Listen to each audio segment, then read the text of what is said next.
Intensément, cela semblait s'éloigner davantage, plus tu le désirais.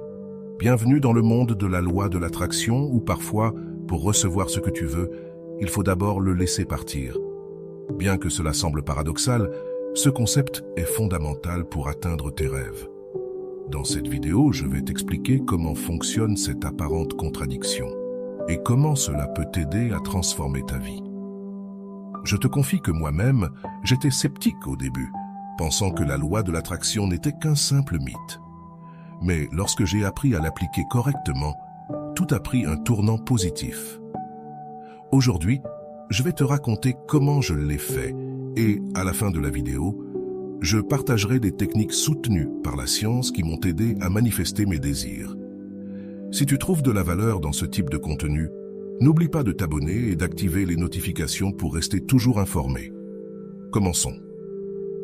As-tu entendu dire que tes pensées créent ta réalité? Bien que cela semble n'être qu'une phrase inspirante, de plus en plus d'études scientifiques soutiennent cette idée, suggérant que nos pensées et nos émotions ont le pouvoir d'influencer nos expériences. Alors, plongeons dans la science derrière la loi de l'attraction. Tout d'abord, le pouvoir de la pensée positive. Une étude de l'Université de Californie a montré que les personnes optimistes ont 76% plus de chances d'atteindre un bien-être supérieur. Cela ne semble pas être une coïncidence. Nos pensées agissent comme des aimants qui attirent des expériences similaires. Mais attention, il ne s'agit pas de penser uniquement à des choses agréables toute la journée. Ici entre en jeu le concept d'attraction, où nos émotions agissent comme une fréquence que l'univers semble renvoyer sous forme d'expérience. Au niveau personnel, chaque mois, j'écris mes objectifs sur un tableau et j'ai remarqué que, durant les mois où je note mes objectifs, je les atteins plus fréquemment. Quand je ne le fais pas, ces objectifs semblent ne pas se réaliser par magie. Coïncidence? Je ne le pense pas. De plus, je te mets au défi d'essayer. Écris un objectif spécifique dans un endroit visible et observe ce qui se passe dans les mois suivants. Un conseil important, garde tes objectifs privés. Il existe des études qui suggèrent que lorsque nous partageons nos objectifs, notre cerveau ressent la même satisfaction que si nous avions déjà atteint ces objectifs, ce qui nous enlève la motivation de les réaliser. Ce processus de concentration sur nos objectifs n'est pas de la magie. La neuroscience indique que lorsque nous dirigeons notre attention sur quelque chose, nous activons le système d'activation réticulaire dans notre cerveau qui agit fondamentalement comme un filtre nous aidant à remarquer des opportunités et des détails que nous passerions autrement sous silence.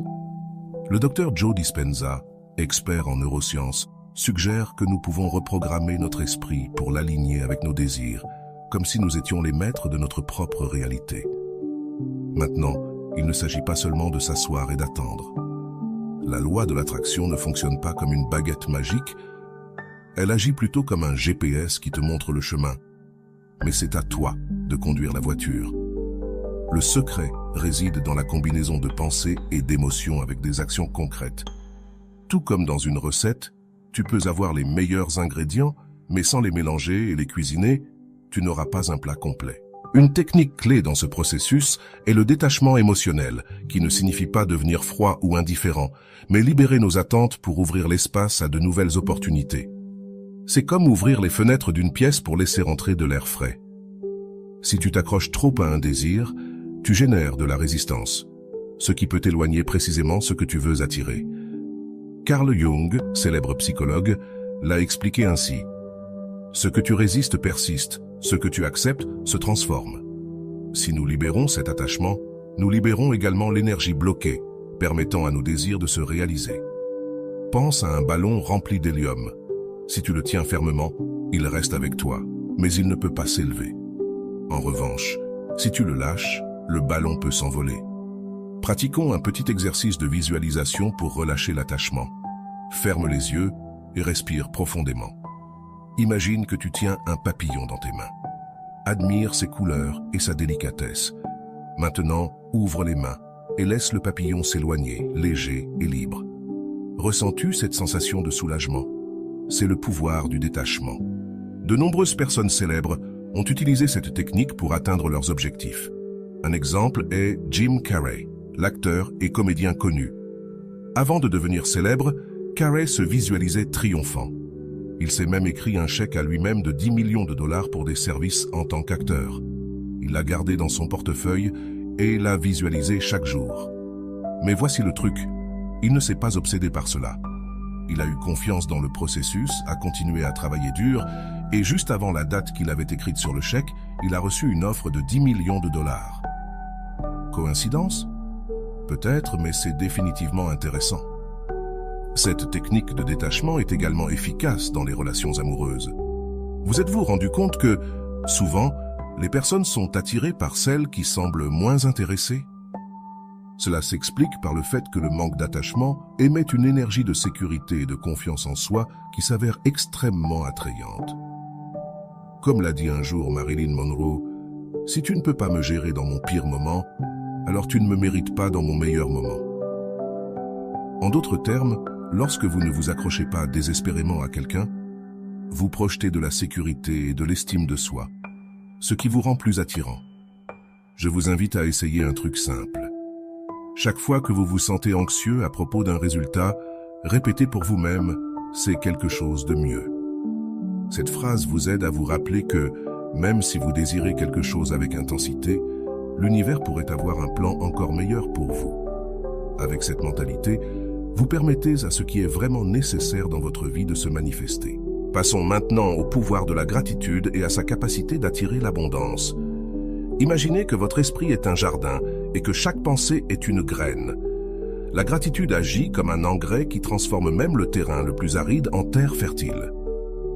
Lorsque nous sommes reconnaissants, nous élevons notre fréquence vibratoire et émettons une énergie d'abondance qui attire des expériences positives. Robert Emmons, un chercheur pionnier dans l'étude de la gratitude, a découvert que les personnes qui pratiquent régulièrement la gratitude se sentent plus optimistes, dorment mieux et profitent de relations plus saines.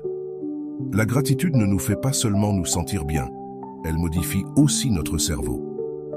Selon des études de l'Université de l'Indiana, la gratitude augmente l'activité dans la zone du cerveau liée à la prise de décision, ce qui nous aide à faire des choix plus alignés avec nos objectifs. Vous voulez commencer à pratiquer la gratitude? Je vous propose un défi. Pendant la semaine prochaine, trouvez au moins 3 choses pour lesquelles vous êtes reconnaissant chaque jour et essayez de trouver des choses différentes chaque jour. Cela peut être aussi simple que de savourer une tasse de café, de voir un lever de soleil ou de recevoir un sourire inattendu. La clé n'est pas seulement d'énumérer des choses, mais de vraiment ressentir la gratitude.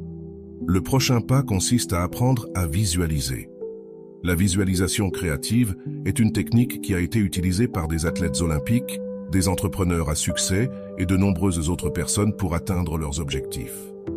Visualiser, ce n'est pas seulement imaginer ce que vous voulez, c'est créer une expérience complète dans votre esprit.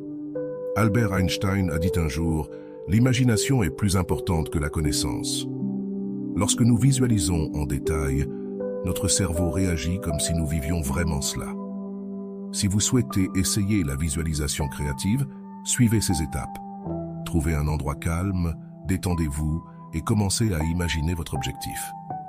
Ne vous contentez pas de visualiser l'accomplissement, expérimentez l'émotion de l'avoir atteint. Ressentez la satisfaction et la joie d'avoir atteint ce but et pratiquez régulièrement la visualisation. Cela vous aide non seulement à rester concentré, mais réduit également le stress et améliore votre humeur. Enfin, parlons de la façon d'aligner nos actions avec nos intentions. Avoir des pensées est important, mais sans action, ces pensées ne restent que des idées. Imaginez que vous souhaitez améliorer votre santé. Il ne suffit pas de le visualiser. Vous devez agir. Inscrivez-vous à la salle de sport, achetez des aliments sains et commencez à vous comporter comme une personne qui prend soin de sa santé.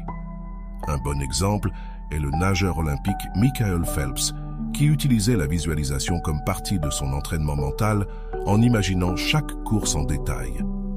Cela ne lui a pas seulement donné confiance, mais l'a aussi préparé mentalement au succès. La clé est d'agir comme si vous étiez déjà la personne que vous souhaitez être.